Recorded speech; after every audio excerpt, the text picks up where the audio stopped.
Hi, welcome to the newest episode of Sports Talk Central. I'm your host, Adit Mahmood, with my normal co-host, Hunter. And tonight we're going to be talking some college football, Virginia Tech football. Then we're going to be talking MLB playoffs and previewing the Ravens and Steelers game. So let's start with the Virginia Tech. Last 2 weeks, they started ACC play. They beat Pitt.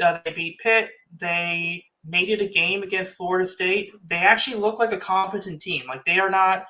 So when you think about a team that's in a rebuild, you have a team that's in complete disarray. But before they become really good, there's a point where they're losing, but they look competent while doing so. And I think we're seeing Tyler Bowen being a better play caller. It's not a shocker that once you have that combination of Teuton and Drones, that is really helping this team. And it's really helping with focus. But what are your thoughts on Virginia Tech the last couple of weeks?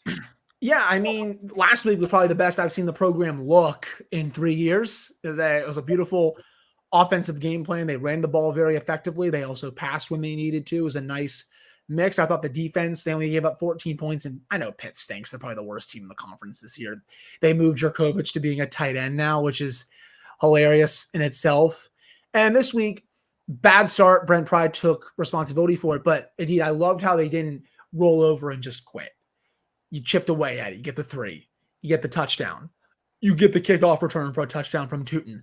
It's a 5-point game in the second half. Now, I know they let a big run happen with Benson, who's a ridiculous running back. He's probably going to be in the NFL very soon. He's insane. But I know they overall lost by 22, but I still saw quite a bit of fight in this game. I don't want to look into those moral victory stuff. I get it. But I thought Tyler Bowen called a really good game. I thought Teuton was very good. Kyron Jones. It's still surreal to me how he was not QB1 to start the year. I mean, just watching him play these last few games, he has so much more talent than Grant Wells. It's not even funny. But I think he just fits Tyler Bowen's offense a lot better. But it's nice to have competent play calling at least 2 games in a row. I was kind of getting a little sick and tired of Bowen this year, but last 2 games, he's starting to cater the offense more to Jones' strengths. You're seeing them run the ball more with Teuton, who's a really good running back. There's a chance that if he finishes off this year good and then comes back next year, he may be in the NFL after next year. He's been that good. Jalen Lane is good. They have the playmakers on that unit. They just don't have the guys up front. You got to hit the portal hard this offseason for that. Defensive line as well. Linebackers are still a bit weak with that position group, but I'm seeing the rebuild make some progress. I saw progress yesterday despite a 22-point loss. FSU didn't even hit 40 points on them. I was kind of surprised by that. They were in that game, even into the fourth quarter. You know, they convert that 4th down there. They potentially make it a 1-score game, heading into those final few minutes. And if they get a stop, 1 yard away. That was 1 yard away. It was close enough. Kyron Jones, that was a beautiful 21-yard scramble. You needed 1 more yard. It's unfortunate. I wish he would have stuck the ball out. I don't know if he would have gotten it, but still, you score on that drive. It's a 1-score game heading into the final few minutes. And then obviously they had the touchdown right after they turned the ball over. But, you know, I didn't think Tech played that poorly. The first quarter was awful. Outside of that, I thought they would play at least mostly competent. Best thing about this, that's the best team they're going to play all year. They're not going to play a team as good as Florida State. You look at the rest of the schedule, there are a lot of very winnable games left. One this upcoming next weekend, Wake Forest. They're not good this year. I'm sorry. I mean, they almost lost to ODU at ODU.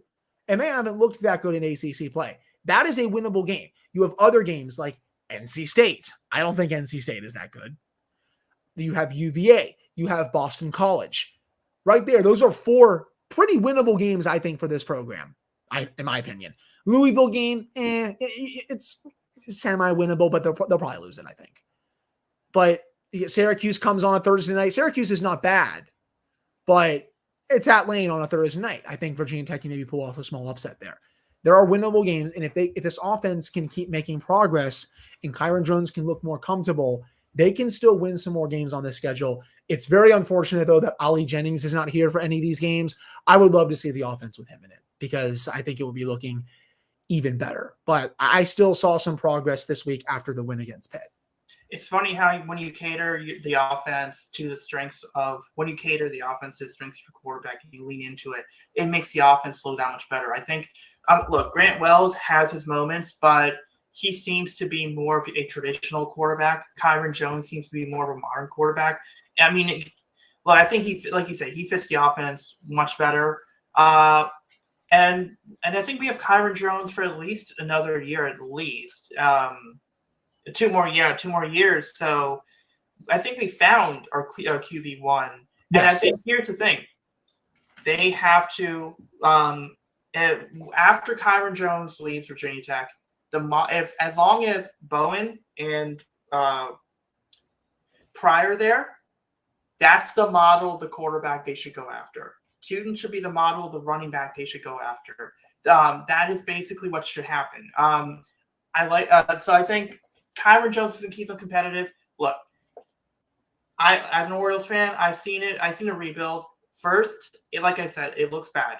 Then they're losing, but you see those moments, you see the parts.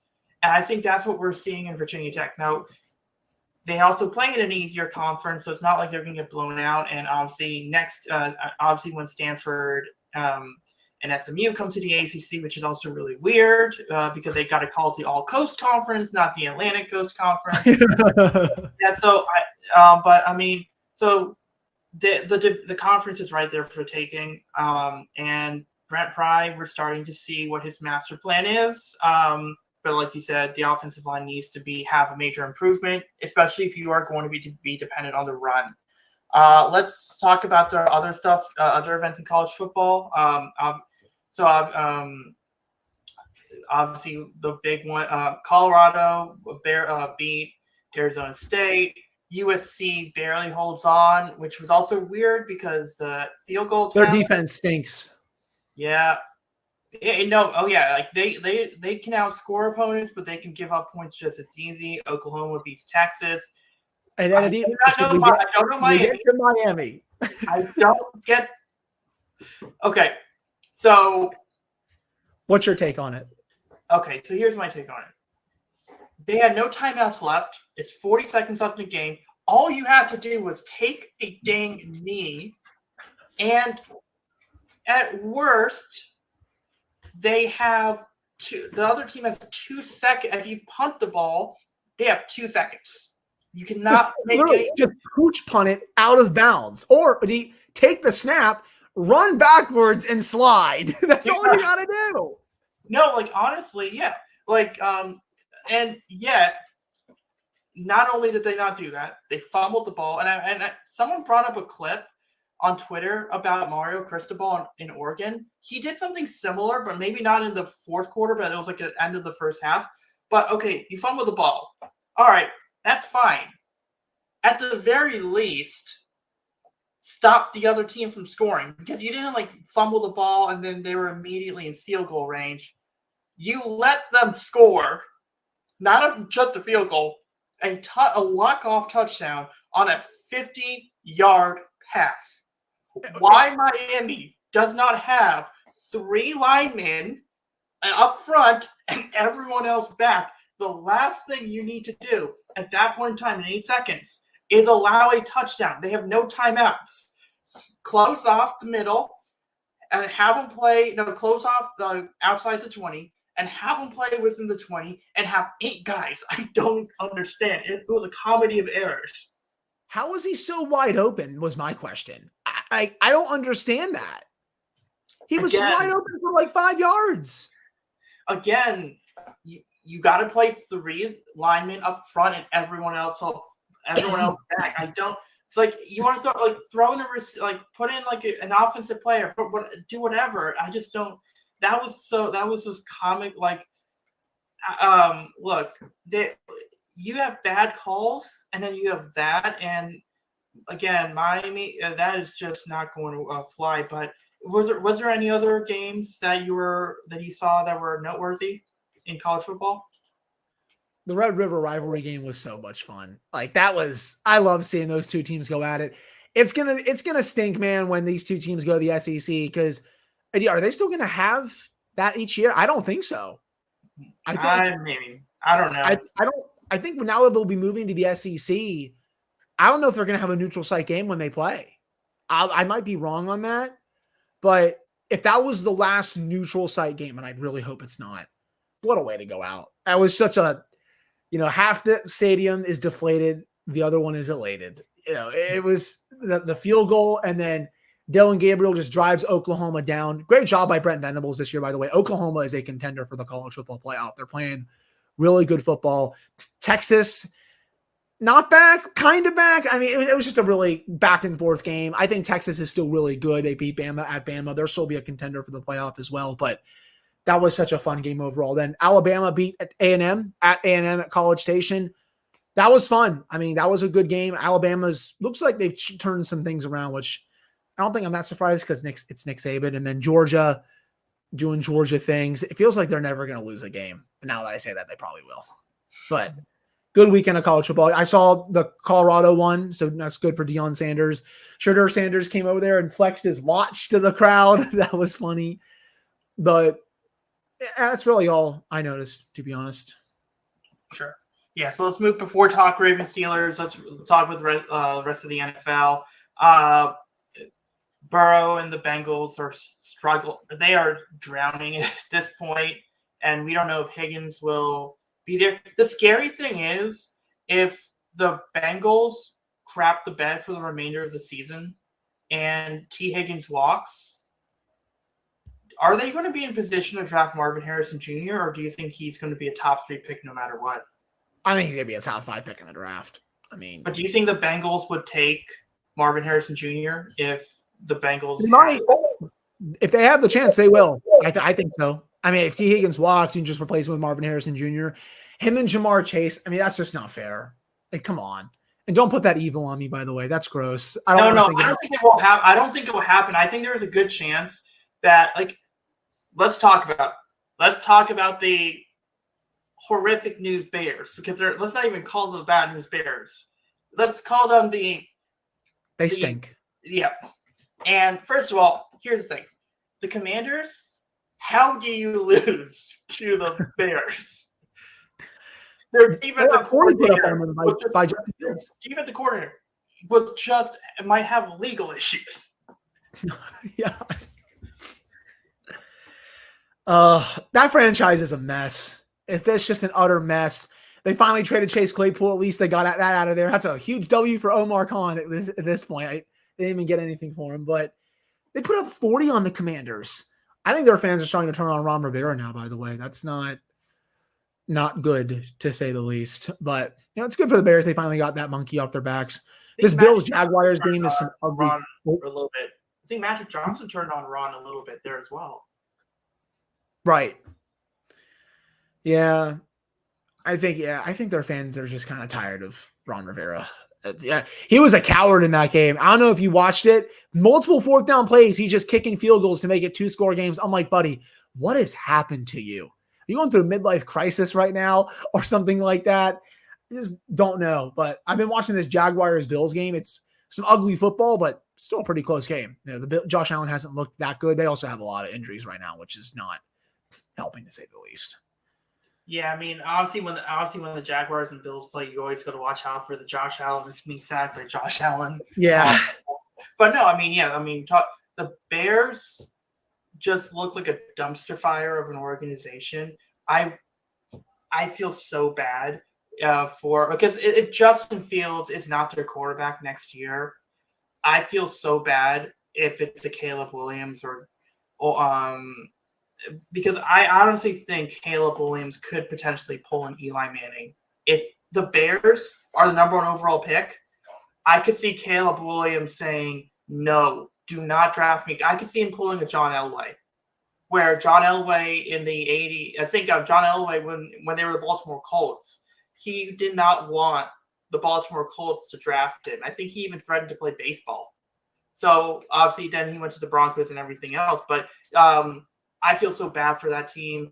There are people saying don't draft a black quarter, do not bring a black quarterback into the Bears because of what happened with Justin Fields. I also feel bad. I'm going to wonder if the Bears fans are going to want them to draft Drake May, because it's like, well, the last time we drafted a quarterback from UNC in the top 5 pick, it didn't work out so well. So why the heck should we draft another one? That's going to be really interesting. The Claypool thing, he's on his last chance. he's on his last chance for the Dolphins. Do you like? He could also. I don't know if he'll make it. But here's there's an idea that people were throwing around with him being a tight end, potentially and I wouldn't put it past Mike McDaniels to make him a tight end because he definitely has the size for it. But if he doesn't make it with the Dolphins, I don't know how much longer he's in the NFL. Right. He's, I think probably this a is probably CFL guy at that point. He's probably CFL guy. Jonathan Taylor got an extension, $14 million a year. Good for him. Good. I think it's good for the running back market because now I would say so. He got a lot of 26 million guaranteed, right? Yeah. So good for Barkley. Good for Jacobs. If he got 17 or 18 million a year, it would have been fantastic for the running back market. But Anthony Richardson and Jonathan Taylor for the next few years with Pittman as a wide receiver, Colts offense could be good. They could be good there. So let's move on to the Ravens and Steelers. Obviously, the Steelers have issues with the coordinator. I can't imagine how you're going to feel. It's just you now know how it's like when Ravens fans felt when Greg Roman or Marty Mornhinweg was calling Marty Mornhinweg was calling plays, or Mark Trestman was calling plays. But the Ravens are healthy. Marlon Humphrey's playing. Ronnie Stanley's back. Tyler Linderbaum's back. Odell's back. Rashad Bateman is back. Marcus Williams is back. So the good news is on the inactive list, there's only 2 starters, Odafe Oweh and Morgan Moses. By the way, Morgan Moses, this is his first missed game since 2014. So that's definitely a matchup to watch. But what are your thoughts on this game?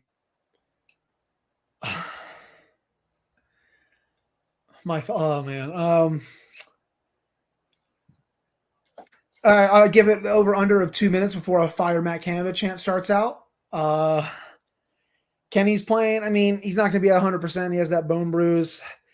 If we don't see some progress from this offense, they got to make some changes. Sorry. That's just how I see it. You can't keep doing this for so long.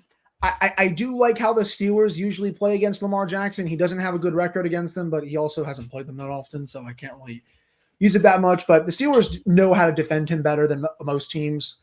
Curious to see if that stays the same in this one. Ravens are getting – I was surprised they got Marlon Humphrey back. That's not good for the Steelers, obviously. You're back Ronnie Stanley. Odell Beckham's back, but I'm not really too concerned about him. Well, should be concerned when Patrick Peterson and Levi Wallace get cooked every week. They got to play Joey Porter Jr. more. But I'm not that confident heading in. I think it's going to be close, but I still think the Ravens are probably going to take it. For the Steelers to win this one, they got to obviously slow down Lamar, stop the run. The offense has got to wake up at least a little bit. You got to put the ball in the hands of the playmakers. Kenny can't have happy feet in the pocket. And, of course, Matt Canada has to actually, call plays that work. I think Mike Tomlin can't get out schemed. I think the fan base is really starting to give him a lot more heat compared to normal. I think this week you saw the Steelers fan base give him the most heat, I think, of during his whole tenure. I think I said that wrong. This was the most I've seen him get heat in the decade and a half plus that Mike Tomlin has been here. And that's only going to continue if they lose this game heading into the bye, because there'll be a lot more questions. Could you make some changes? All that stuff. But that's really where I see it today. I want to see some progress from Kenny, but I know he's banged up. Let's see how the offense does. It's probably going to be a long day. Najee Harris was good last week, but the Ravens usually are stout against the run. Feels like it's still going to be a close game, but maybe I'm wrong. That's just how I see it. Yeah, I think 2 other players to watch out for. Brandon Stevens has really come out as a really good corner. I think he's been one of the better corners. So him on one side, Marlon on the other side.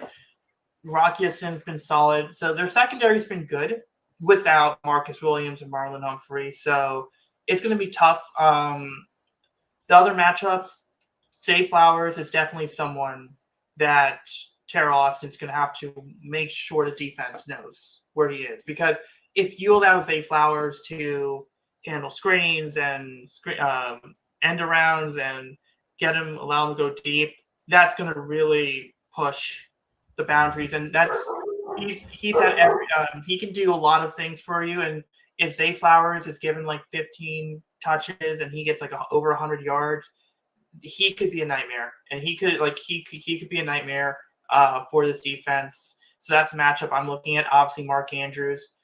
That's the big one, and then it's gonna be an interesting one. I think the Ravens will win a close one.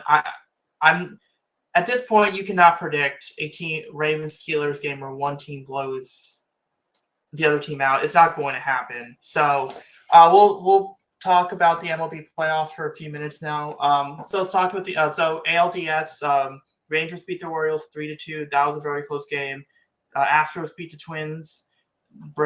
Phillies beat the Braves 3-0. The Diamondbacks mollywhopped the Dodgers, and Clayton Kershaw may have had his worst. He's had bad playoff outings before. This one takes the cake, and even Bob Costas said so. On Phillies look like they have a really good home field advantage. That home field advantage is insane. The Diamondbacks might be the miracle Cinderella team to watch out for. They're playing really well, and I'm kind of surprised. I mean, it's funny. I didn't really know too much about the Diamondbacks hitting, and I know Carroll is obviously really good, but they're playing some really good baseball right now. Oh yeah, and then I think this is Twins are. I think Houston will beat the Twins. I think that it's nice story. They got their first playoff series win in 18 years, yep. But this is where their journey ends. The Orioles-Ravens one, the Orioles-Rangers one, can go either way. I could easily see this. I could see the Orioles winning. I could see the Rangers winning. This game was really close. I know people are upset at Brandon Hyde for a few of the managing decisions, taking out Kyle Bradish after 4 2/3. The reliever, Danny Coulomb, came in, got the last out without giving up a run.